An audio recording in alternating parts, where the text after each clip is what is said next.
کہ حضور نے کہا کہ جیسے ہی تمہاری موت کا سفر شروع ہوگا تو سب سے پہلی ملاقات تمہاری اسرائیل سے ہوگی، فرشتہ موت، تو اس کے لیے ایک گفٹ تیار رکھو۔ پھر اس کے بعد دوسری ملاقات تمہاری ہوگی قبر میں منکر نکیر سے، ان کے لیے تحفے تیار رکھو۔ اس کے بعد تمہاری ملاقات جب آگے تم پہنچو گے تو تمہیں میزان سے گزرنا ہوگا، میزان کے لیے ایک تحفہ رکھو، صراط کے لیے ایک تحفہ رکھو۔ حضور نے فرمایا کہ میرے لیے ایک تحفہ رکھو میدان محشر، اپنے رب کی خدمت میں پیش کرنے کے لیے کوئی ہدیہ رکھو۔ اب اس کی کیا کیفیت ہوگی تو اللہ تعالیٰ جانتا ہے۔ اس طریقے سے 10 مورد حضور نے بتائے، اور تعالیٰ اس کا مال بڑھائے گا، لیکن عمل کی قبولیت کا معیار کیا ہے؟ یہ پاسپورٹ۔ سبحان اللہ۔ بسم اللہ الرحمن الرحیم۔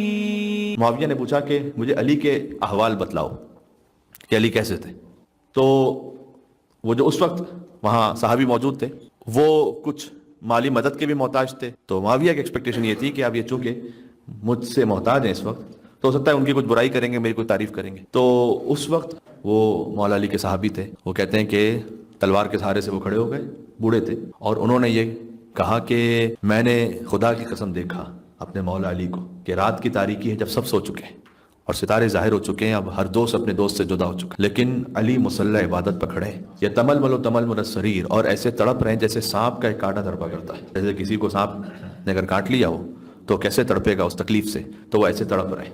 وَيَبْكِي بُكَاءَ الْحَزِينِ، اور شدت سے گریہ فرما رہے ہیں، وَيَقُول، اور کہتے ہیں آہ آہ، تڑپ تڑپ کے کہتے ہیں کہ اے میرے رب، اے میرے رب، آہ من قلت الزاد، کہ سامان سفر تو بہت کم ہے، وطول السفر، لیکن سفر بہت لمبا ہے، طول السفر، جو حضور مکرم نے فرمایا نا کہ موت ایک طویل سفر ہے، تو امیر المومنین مصلی عبادت پر کھڑے ہو کے کہتے تھے کہ پروردگار ذات راہ بہت کم ہے لیکن راہ بہت لمبی ہے، طول السفر وعظیم المورد وخشونۃ المسجد، اور تجھ تک جو حاضری ہے وہ عظیم بھی بہت ہے، اور جس سواری کے ذریعے سے حاضری ہے وہ بھی بڑی سخت ہے، یعنی قبر۔ اب آپ سوچئے کہ وہ علی کے جس کے نام کی وجہ سے ساری کائنات جو جو ان پر ماننے والا ہے وہ بخشے جائے قبر میں، وہ اس انداز سے گڑ گڑا کر تڑپتے ہیں، یہ کمال ذلت و عاجزی اور انکساری ہے۔ یہ لفظ میں اس لیے استعمال کروں کہ خود یہ مولا کائنات نے اپنے لیے دعائے کمیل میں استعمال کیے ہوئے اللہ سبحانہ و تعالیٰ کے سامنے عاجزی انکساری کا اظہار ہے۔ انا عبدک الضعیف الذلیل الحقیر المسکین المستقیم، یہ جناب امیر نے فرمایا دعائے کمیل میں۔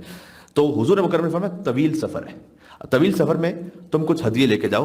یہ روایت میں کبھی تفصیل سے اور پڑھوں گا آپ کے سامنے، اس لیے کہ اس میں جو آگے اس کی بائیفرکیشن ہے وہ اس طرح سے کہ حضور نے کہا کہ جیسے ہی تمہاری موت کا سفر شروع ہوگا تو سب سے پہلی ملاقات تمہاری اسرائیل سے ہوگی، فرشتہ موت، تو اس کے لیے ایک گفٹ تیار رکھو۔ پھر اس کے بعد دوسری ملاقات تمہاری ہوگی قبر میں منکر نکیر سے، ان کے لیے تحفے تیار رکھو۔ اس کے بعد تمہاری ملاقات جب آگے تم پہنچو گے تو تمہیں میزان سے گزرنا ہوگا، میزان کے لیے ایک تحفہ رکھو، صراط کے لیے ایک تحفہ رکھو۔ حضور نے فرمایا کہ میرے لیے ایک تحفہ رکھو میدان محشر میں، اپنے رب کی خدمت میں پیش کرنے کے لیے کوئی ہدیہ رکھو۔ اب اس کی کیا کیفیت ہوگی تو اللہ تعالیٰ جانتا ہے۔ اس طریقے سے 10 مورد حضور نے بتائے، اور ہر 10 موارد میں سے ہر ایک پر حضور نے فرمایا کہ ہر ایک کے لیے 4 تحفے ہیں، یعنی ملک الموت کے لیے 4 تحفے ہیں، قبر میں 4 تحفے ہیں، منکر نکیر کے لیے 4 تحفے، صراط پہ 4 تحفے، میزان پہ 4 تحفے، رضوان جو جنت کا سمجھ لیجئے کہ چوکیدار ہے اس کے لیے 4 تحفے۔ تو ابھی کل ملا کے 40 بنتے ہیں، 10 مورد میں ہر ایک کے لیے 4 تحفے۔ جب ہم سفر پہ جاتے ہیں، اب حضور نے کہا سفر بڑا طولانی ہے، جو سفر کی کیفیت ہے نا اسی حساب سے سامان سفر ہوتا ہے۔ آگے یہاں سے جیلانگ جا رہے ہیں تو کوئی سوٹ کیس لے کے نہیں جائیں گے، لیکن سڈنی جا رہے ہیں 2-4 دن کے لیے تو شاید ایک سوٹ کیس لے کے جائیں گے، زیارت پہ جا رہے ہیں 15 دن کے لیے تو اس کے لیے الگ سامان لے کے جائیں گے، انڈیا جا رہے ہیں 2 مہینے کے لیے تو اس کے لیے الگ کوئی سامان سفر لے کے جائیں گے، اور اگر کہیں ڈپلائمنٹ پر ہیں اور مثلا مڈل ایسٹ شفٹ ہو رہے ہیں 2 سال کے لیے تو کچھ اور لے کے جائیں گے۔ اب جہاں ہزاروں سال جانا ہے وہاں کے لیے کیا تو ایک سوال ہے، اس کا جواب میں آپ کی خدمت عرض کرتا ہوں، مل کے سلوات بھیج۔ ایک طریقے سے ایک پورا پیکیج ہے، جب ہم لے کے جاتے ہیں کوئی سامان سفر تو اس میں ہماری سوٹ کیس میں ہر طرح کی وہ چیز ہوتی ہے، کچھ چیزیں ہمیں رات میں کام آنی، کچھ ہمیں دن میں کام آنی، کچھ ہمیں ٹوائلٹریز ہے وہاں کام آنی، ہر طرح کی ایک پیکیج ہوتا ہے نا پورا۔ اس طرح سے حضور مکرم نے پورا پیکیج بتایا۔ مثلا فرمایا جب صراط سے گزرو گے تو 4 تحفے تم صراط کے لیے رکھو، اس میں سے پہلا فرمایا اخلاص العمل، عمل کا خالص ہونا، یہ پورے صراط کا تحفہ ہے۔ جابر ابن عبداللہ انصاری نے کہا ہے کہ میری آنکھیں اندھی ہو جائیں اور میرے کان بہرے ہو جائیں اگر میں کوئی غلط بیانی کروں کہ حضور مکرم سے میں نے خود یہ سنا ہے کہ تم میں سے ہر انسان چاہے مومن ہو یا کافر ہو اسے صراط پر جہنم کے اوپر سے گزرنا ہے۔ وَإِن مِّنكُمْ إِلَّا وَارِدُهَا، قرآن میں آیت ہے کہ وہ جو صراط ہے تو جہنمی بھی وہاں سے جائیں گے تو وہاں وہ جہنم میں رک جائیں گے، ختم کر کے ختم ہو جائیں گے، لیکن جو جنتی ہیں انہیں بھی گزرنا ہے وہاں سے، اگرچہ کہ اللہ سبحانہ و تعالیٰ اس عذاب کی تکلیف کو لے لے گا ان سے، لیکن گزرنا ہے وہاں سے۔ اس گزارنے کی مصلحت کیا ہے؟ اس کی ایک مصلحت تو یہ ہے کہ جب آپ انسان کسی تکلیف کو دیکھ کر گزرتے تو پھر آگے نعمت کی قدر ہوتی، تو پتہ چلے کہ اگر اعمال نیک نہ ہوتے تو کہاں ہوتے۔ دوسرا یہ کہ پھر انسان جب وہاں سے گزر رہا ہو تو ہو سکتا ہے کہ کسی ایسے کو دیکھے کہ جس کو دنیا میں دیکھ کر بڑا رش کرتا ہو کہ ارے یہ تو بڑا کتنا آگے نکل گیا، لیکن اس کے کام ٹھیک نہیں تھے، تو پھر اس وقت انسان شکر کرے گا کہ اچھا ہو سکتا ہے کہ اگر میں اس کی لائن پر راستے پہ چل پڑتا تو پتہ نہیں میرا کیا اشر ہوتا. تو شکر ہے کہ میں اس کے راستے پہ نہیں چلا. یا لیتنی اتخذت مع الرسول سبیلا. جہنمی وہاں کہیں گے کاش ہم نے رسول اللہ کی سبیل کو مانا ہوتا. اور اس کا ایک ترجمہ آپ سے میں توقع رکھتا ہوں کہ آپ اس کو قبول فرمائیں گے کہ تو میں آپ سے بات کہنا چاہتا ہوں کہ یا لیتنی اتخذت مع الرسول سبیلا کا ایک اور لطیف ترجمہ یہ ہے کہ اس وقت مجرم یہ کہیں گے کہ کاش میں نے رسول اللہ کے ساتھ ایک سبیل کو بھی مانا ہو. تو جو صراط سے گزر رہے ہیں ہم, تو حضور نے فرمایا کہ یہاں 4 تحفے ہیں, ہر ایک کو گزرنا ہے صراط سے. جابر بن عبداللہ انصاری نے کہا کہ میں نے رسول اللہ سے سنا ہے کہ ہر ایک کو گزرنا ہے اور وہ جہنم سے گزرے گا, جنتیوں کو تکلیف نہیں ہوگی. اور اگر ایسا نہ ہوتا تو ہم کیوں زیارت عاشورہ کے سجدے میں دعا مانگتے کہ اللہم ارزقنی شفاعت الحسین یوم الورود. یہ ورود کہاں پر ہے؟ پروردگار جب میں داخل ہو رہا ہوں, واردھا سے ورود ہے, جب میں وارد ہو رہا ہوں اس مقام پر مجھے امام حسین کی شفاعت نصیب فرما دے. یہ زیارت عاشورہ کی شفاعت جو ہم امام حسین السلام طلب کرتے ہیں وہ اس موقع کی ہے کہ میں گزر سکوں صراط سے. تو اب پہلا حضور مکرم نے فرمایا کہ اخلاص, یہ ایک تحفہ ہے صراط کا. اب شاید ہوتا کہ میں صراط ہی کے کچھ تحفے عرض کروں اور ایک دو اور باتیں آ جائیں, بس مصائب پہ بات ختم ہو جائے گی انشاءاللہ مغرب سے پہلے تک. تو عرض خدمت ہے کہ حضور مکرم نے ایک مرتبہ فرمایا کہ دیکھو اگر تم نجات چاہتے ہو نا تو اللہ کو دھوکہ نہیں دینا. تو لوگوں نے پوچھا یا رسول اللہ اللہ کو کون دھوکہ دے سکتا, اللہ کو چیٹ کون کر سکتا ہے؟ کہ اللہ کو دھوکہ دینا یہ ہے کہ وہ عمل جو اللہ کے لیے کرنا چاہیے وہ دوسروں کے لیے کرو. کیا بات ہے. پھر یہاں اس کی تشریح علماء کرام نے اس طرح سے لکھی ہے کہ اخلاص کے 3 مرحلے ہوتے ہیں. جب بھی کوئی آپ عمل انجام دے نا اس میں 3 سٹیپس ہوتے ہیں. پہلا ہے اخلاص عمل سے پہلے, پھر ہے اخلاص عمل کے ساتھ, پھر ہے اخلاص عمل کے بعد. کیوں؟ عمل پر باقی رہنا اور اس کو پریزرو کرنا اشد من العمل, وہ عمل سے زیادہ شدید اور مشکل ہے. چیریٹی کر دینا شاید آسان ہو, اگرچہ کہ وہ میں نہیں کہہ رہا کہ آسان ہے, لیکن بہرحال پھر بھی توفیق نصیب ہو جاتی ہے. اس چیریٹی کو سنبھال کے رکھنا شاید یہ اصل عمل سے زیادہ مشکل ہو. بالکل آج کی دنیا میں تو بات کو سمجھنا شاید آسان ہے, ہو سکتا ہے کہ ایٹامک بام بنا لینا آسان ہو, اس کو سنبھال کے رکھنا مشکل ہے. ایک چیز کو بنا لینا آسان ہے, اس کو بچا کے رکھنا مشکل ہے. تو حضور نے فرمایا کہ اللہ کو دھوکہ نہیں دینا. اللہ کو دھوکہ سے دیکھو کہ وہ کام جو اللہ کے لیے کرنا ہے کسی اور کے لیے کرنا. اس لیے کہ فی الاخلاص یکون الخلاص. اخلاص وہ ہے کہ جس میں ہی اصل وہ کامیابی ہے کہ انسان اپنے آپ کو فنا کر دے, ختم کر دے.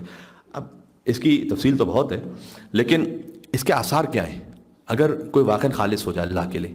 اس کے بڑے اچھے آثار ہیں. سب سے پہلا اثر تو یہ ہے کہ عمل قبول ہو جاتا ہے. آپ نے خود سینکڑوں مرتبہ مجلسوں میں سن رکھا ہے کہ شہزادی زینب سلام اللہ علیہ بھی تشریف لائے, فرمائے کہ اللہم تقبل منا ھذا القربان, پروردگار تو قربانی کو قبول فرما لے. امام حسین علیہ السلام کے لاشہ اتھر پر یہ فرمائے. حضرت ابراہیم, حضرت اسماعیل علیہ السلام یہ فرمائے وَإِذْ يَرْفَعُ إِبْرَاهِيمُ الْقَوَاعِدَ مِنَ الْبَيْتِ وَإِسْمَاعِيلُ رَبَّنَا تَقَبَّلْ مِنَّا, کہ بیت اللہ جیسے عمارت کی تعمیر کا بھی عمل ہے لیکن پروردگار تو قبول فرما لے. تو پہلا اس کا اثر امپیکٹ یہ ہے اخلاص کا کہ عمل قبول ہوتا ہے. دوسرا اس کا ایک امپیکٹ بڑا زبردست ہے. ہم میں سے سادات کرام بھی تشریف فرمائے. تو یہاں تو سید وہی ہے, غور کیجئے گا, کہ جو آل رسول میں سے. قیامت میں سید کون کون ہے؟ وہ تو ہیں جو انشاءاللہ آل رسول میں سے, لیکن کیا ان کے علاوہ بھی کوئی سادات ہیں؟ حدیث میں کہ ہر امر کے لیے اور ہر شے کے لیے کوئی نہ کوئی سردار ہے. کتابوں کا سردار قرآن ہے, انبیاء کے سردار حضور مکرم ہے, سید الاولیاء امیر المومنین ہے, سیدۃ النساء العالمین شہزادی کونین ہے, سیدۃ شباب اہل الجنہ وہ حسن اور حسین ہے. سادات و اہل الجنہ, اہل جنت کے سادات کون ہیں؟ فرمایا اہل جنت کے سادات وہ ہیں جن کا دنیا میں عمل خلوص کے ساتھ ہے, وہ جنت کے سادات ہیں. تو یہ امپیکٹ ہے اس کا. ہاں اس کی سائن کیا ہے کہ خلوص ہے یا نہیں ہے؟ اس کی سائن بڑی مشکل ہے, مجھے اپنے آپ کو بھی سنبھالنا مشکل ہے, لیکن بہرحال میں آپ کے سامنے پیش کرتا ہوں. فرمایا کہ خلوص کا عالی ترین معیار یہ ہے کہ تم لوگوں کی تعریف کے منتظر نہ. اب ایک فطرت کی بات ہے, کوئی انسان مجلس پڑھ رہا ہے, اس پہ کسی نے آ کے کہا کہ مولانا آپ نے بہت اچھی مجلس پڑھی, تو دل تو خوش ہوگا. بہرحال انشاءاللہ اس سے کوئی یہ نہیں کہ خلوص ختم ہو جاتا ہے انسان کا, کیونکہ یہ ایک تو نیچرل انسٹنکٹ ہے جو اللہ سبحانہ وتعالیٰ رکھا ہے, لیکن پڑھنے والا اس نیت سے اور اس خاطر نہ پڑھ رہا, دونوں میں فرق ہے. بات واضح؟ پڑھنے والا اس کی نیت ہی یہ نہ ہو. مثال کے طور پر اب کوئی ذہن میں ایسی بات آئی کہ یہ پیش کرنا ضروری ہے تاکہ ہدایت ملے لوگوں کو, میرے اپنے آپ کے لوگوں کے لیے, اور میں یہ سوچ کر کے یہاں کسی کو برا لگے گا میں پڑھوں گا, تو اس کا مطلب ہے کہ لوگوں کی ایکسپیکٹیشن کے مطابق پڑھ رہا ہوں. تو ایک ہے اخلاص عمل سے پہلے, جب کوئی آ رہا ہے یا کوئی مجلس منعقد کر رہا ہے, کوئی بھی کوئی نیک کام کر رہا ہے, اس سے پہلے کا اخلاص, اس دوران کا اخلاص, اس کے بعد کا اخلاص, تاکہ عمل باقی رہ سکے. اب بعض ہوتے ہیں, اب میں نے ایران کے آیت اللہ مجتہدی تھے, وہ اس بات کو مثال کو بیان کرتے تھے, اچھے عالم باعمل اور عالم اخلاق تھے وہ. تو وہ کہتے تھے کہ کوئی انسان گیا ہو زندگی میں ایک مرتبہ مکہ گیا حجر اسود کو, وہ 50 سال تک یہ کہتا رہے کہ ہر بات میں وہ اس حجر اسود کی قسم کہ جس کو میں نے بوسہ دیا تھا نا وہاں جا کر، اس کی قسم کھا کر میں کہہ رہا ہوں دیکھو، وہ اپنے توبہ میں مثال دے رہے تھے. یہ ایک صاحب آئے امام بارگاہ میں، نے کہا ذرا پانی تو دینا ہمیں، کیوں خیریت ہے؟ کہ آپ کو کیا پتا جب نماز شب کے لیے رات میں اٹھیں تو کتنی پیاس لگتی ہے. اس کا مطلب ہے کہ کسی طریقے سے بات کو پہنچانا ہے گھما پھرا کر. وہ اللہ تعالیٰ نیت کو جانتا ہے. تو اس کی ایک سائن یہ ہے کہ لوگوں سے امید نہ رکھو. کسی نے قدر کر لی فبہا فبہا، قدر کر لی تو بہت، اللہ کا شکر ہے. نہیں قدر کی تو کیا کس کے لیے تھا؟ جس کے لیے کیا تھا وہ تو دیکھ رہا ہے. لا تاخذہ سنۃ ولا نوم، اسے نہ نیند آتی ہے نہ اونگ آتی، اس سے تو کوئی چیز مس ہو نہیں سکتی. امام زین العابدین علیہ السلام مدینہ کی گلیوں میں جا رہے تھے اور ان کے ساتھ ایک صحابی تھے. امام زین العابدین علیہ السلام فقیروں کے پاس روٹی اور طعام رکھتے جاتے تھے اور وہ اس وقت سو رہے تھے، تو ان کو پتہ نہیں چلا کہ کس نے رکھا ہے. کہ مولا جگا کے بتا تو دیتے کہ کس نے رکھا. امام نے کہا جس کی خاطر رکھا ہے لا تاخذہ سنۃ ولا نوم، اسے نہ نیند آ رہی ہے نہ اونگ آ رہی ہے. اچھا دوسری طرف سے یہ مذمت کا بھی یہ معاملہ، خالی تعریف کا نہیں. آپ نے کہا اللہ کے لیے کیا ہے، اور فرض کیجئے کہ کسی نے آ کر آپ کو اس پہ کوئی برا بھلا کہہ دیا، آپ بینی و بین اللہ کے ساتھ آپ کا معاملہ خالصانہ اور مخلصانہ ہے، تو جناب امیر کی صفت بیان کی گئی. انشاءاللہ نجف اشرف جائیے زیارت پہ مولا کائنات کی، مولا کائنات کی زیارت کا بھی یہ جملہ ہے، اور دعائے ندبہ میں بھی اس کی جانب اشارہ ہے کہ لا تاخذہ فی اللہ لومۃ لائم، کہ اے علی آپ وہ ہیں کہ ملامت کرنے والوں کی ملامت آپ کو اللہ کے راستے سے ہٹا نہیں سکتی تھی. اب کوئی آ کے برا بھی کہہ رہا ہے تو قتل الامیر بشدت عدل، مولا کائنات کو تو ان کی عدالت کی وجہ سے شہید کیا گیا، لیکن علی نے وہ عدالت نہیں چھوڑی، اس لیے کہ فرمایا کہ مجھے ملامت کرنے والوں کے برا کہنے والوں کا وہ جو برا کہنا ہے وہ مجھے اللہ کے راستے سے نہیں ہٹا سکتا. تو میں مکمل کر لوں روایت کا یہ والا حصہ. حضور نے فرمایا صراط پر تمہیں 4 تحفے چاہیے، ایک اخلاص چاہیے، دوسرا حسن خلق چاہیے. اب حسن خلق کے بارے میں احادیث بھی بہت زیادہ ہیں، اس کے دنیاوی فوائد بھی بہت زیادہ ہیں، آخرت کے تو ہیں ہی. آپس میں محبت کا ہونا، دشمنیوں کا نہ ہونا، رزق کا بڑھنا، عمر کا اضافہ ہو جانا، حسن خلق کے یہ فوائد ہیں، بالخصوص گھر والوں سے حسن خلق، یہ بہت زیادہ اہم ہے. تیسرا فرمایا حضور نے صراط کا تحفہ ہے کثرت ذکر. کثرت ذکر، خود بعض لوگ یہ کہتے ہیں کہ زبان سے ذکر کرنے کا کیا فائدہ ہے؟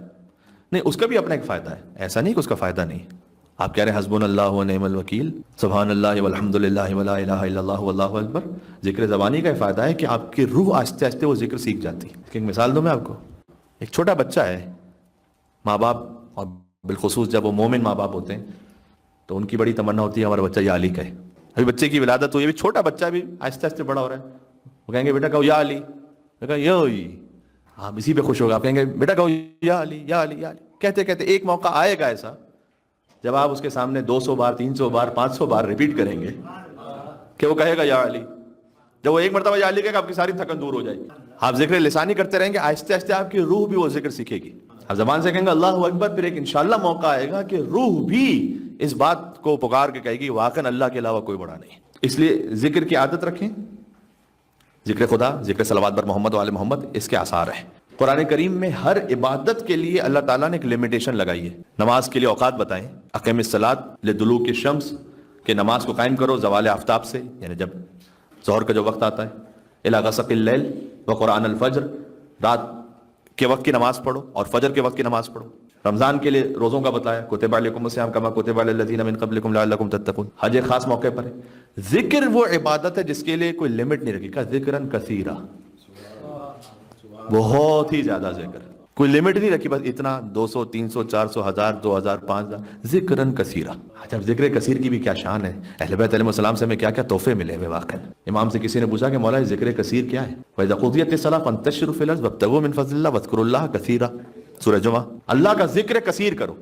ذکر کثیر 1000 ٹائمز ہے، 10000 ٹائمز کتنا ہے؟ امام نے کہا ذکر کثیر میری دادی فاطمہ زہرا کی تسبیح ہے، 34 مرتبہ اللہ اکبر، 33 مرتبہ الحمدللہ، 33 مرتبہ سبحان اللہ. تو کوانٹیٹیولی تو یہ بڑا کم لگ رہا ہے، مولا یہ ذکر کثیر ہے، کیونکہ ہماری دادی فاطمہ زہرا سے منسوب ہے. یہ پڑھ لو تو یہ ذکر کثیر کا مصداق ہو جائے گا. صراط پر 4 تحفے چاہیے، خلوص، حسن خلق، ذکر کثیر. پھر فرمایا احتمال الاذى، اللہ کی جانب سے اگر کوئی مصیبت امتحان آ جائے اسے تحمل کر لینا، شکوہ نہ کرنا. یہ جس کے پاس 4 نیکیاں ہیں اس کے پاس صراط کے تحفے پورے ہیں. اب ایک بات اور ہے، یہاں بات میں ختم کر رہا ہوں. جب آپ ٹریول کر رہے ہوتے ہیں نا تو آپ کے پاس کچھ ہو نہ ہو پاسپورٹ ہونا چاہیے. بات پہنچ رہی ہے؟ تو یہ تو سارے باقی ڈاکومنٹس ہیں، پاسپورٹ کہاں سے صراط پہ گزرنے کے لیے؟ آپ کہیں وہاں ایئرپورٹ پہ پہنچ کے میرے پاس اسٹوڈنٹ کارڈ ہے، میرے پاس میڈیکیئر کارڈ ہے، میرے پاس، وہ کہیں گے کہ آپ اسٹوڈنٹ ہیں تو آپ کا احترام ہے, آپ ٹیچر ہیں تو آپ کا احترام ہے, آپ کو ڈسکاؤنٹ بھی ہے, آپ کے لیے آسانی بھی ہے, کوئی ڈسیبل ہے تو اس کے لیے اسپیشل اسسٹنس بھی ہے, لیکن پاسپورٹ کہاں ہے؟ پاسپورٹ نہیں, کہا کچھ سارے دنیا بھر کے ڈاکومنٹ لے آؤ, پاسپورٹ نہیں تو ٹریول نہیں ہو سکتا. لا يجوز احد رد الصلاۃ الا من كتب له علی الجواز. یہ مسلمانوں کے خلیفہ اول انہوں نے رسول اللہ سے حدیث بیان کی کہ میں نے رسول اللہ سے سنا کہ علی اس وقت تک کوئی صراط سے گزر نہیں سکتا جب تک اس کے پاس آپ کی محبت کا جواز, پاسپورٹ نہ ہو. یہ ہے پاسپورٹ. تو باقی سارے وہ ڈاکومنٹس تھے, یہ ہے پاسپورٹ. یہ ہے تو پھر آگے باقی چیزیں چیک ہوں گی, یہ نہیں ہے تو آگے چیک ہی نہیں ہونے والا معاملہ. اعمال اسی کے چیک ہوں گے کہ جس کا امام ٹھیک ہے, جس کے امام کا راستہ, جس نے اپنے امام ہی کو صحیح منتخب نہیں کیا, اس کے اعمال کے چیک ہونے کی ابھی گنجائش ہی ختم, بات تو ختم ہو گئی. مستدرک الوسائل میں روایت ہے کہ فرشتے کچھ لوگوں کے نیک اعمال اوپر لے کے جانا چاہتے ہیں, وہ بہت کوشش کرتے ہیں لیکن نہیں لے کے جا پاتے. اخلط الی الارض, وہ کہتے ہیں کہ پروردگار اس کے اعمال تو اصل میں زمین سے چپکے ہوئے ہیں, ارتفاع العمل, عمل کی رفت ہے ہی نہیں, پروردگار یہ عمل کیوں نہیں اوپر جا رہا؟ پھر وہ فرشتے خود جواب دیتے ہیں کہ پروردگار اس لیے عمل اوپر نہیں جا رہا کہ لیس لہ موالات علی بن ابی طالب, کیونکہ موالات علی بن ابی طالب نہیں ہے اس لیے عمل اوپر نہیں جا رہا. تو اس کے دنیا کے فائدے ملیں گے. ہو سکتا ہے کوئی چیریٹی کر رہا ہے تو اللہ تعالیٰ نے دنیا کا کیسا رکھا ہے کہ اللہ تعالیٰ اس کا مال بڑھائے گا, لیکن عمل کی قبولیت کا معیار کیا ہے؟ یہ پاسپورٹ ہے. سبحان اللہ. تو اللہ سبحانہ و تعالیٰ نے ہمیں یہ سعادت عطا کی ہے کہ ہم امام حسین کے نام پر جمع ہوتے ہیں اپنے مرحومین کے سال ثواب کی مجلس میں. یہاں ذکر خیر ہوتا ہے, ذکر قرآن ہے, ذکر اہل بیت ہے, ہم آنسو بہاتے ہیں, اپنی اصلاح کرتے ہیں. میں منزل مصائب پر 4 مصرے پڑھنا چاہوں گا حضرت میر انیس رحمۃ اللہ علیہ کے. وہ کہتے ہیں کہ برچھی آ کر کوئی پہلو پہ لگا جاتا ہے. اب عبداللہ حسین علیہ السلام کی کیفیت ہے کہ برچھی آ کر کوئی پہلو پہ لگا جاتا ہے, مارتا ہے کوئی نیزہ تو غش آ جاتا ہے, بڑھتے ہیں زخم بدن زور گھٹا جاتا. آگے بیت ایک لکھتے ہیں وہ کہ گرد زہرا و علی گریہ کو نہ پھرتے ہیں, غل ہے گھوڑے سے امام تو جہاں گرتے ہیں. اب عبداللہ حسین زمین کربلا پر تشریف لائے, سالم میں نہ کہ زین پر تھے نہ زمین,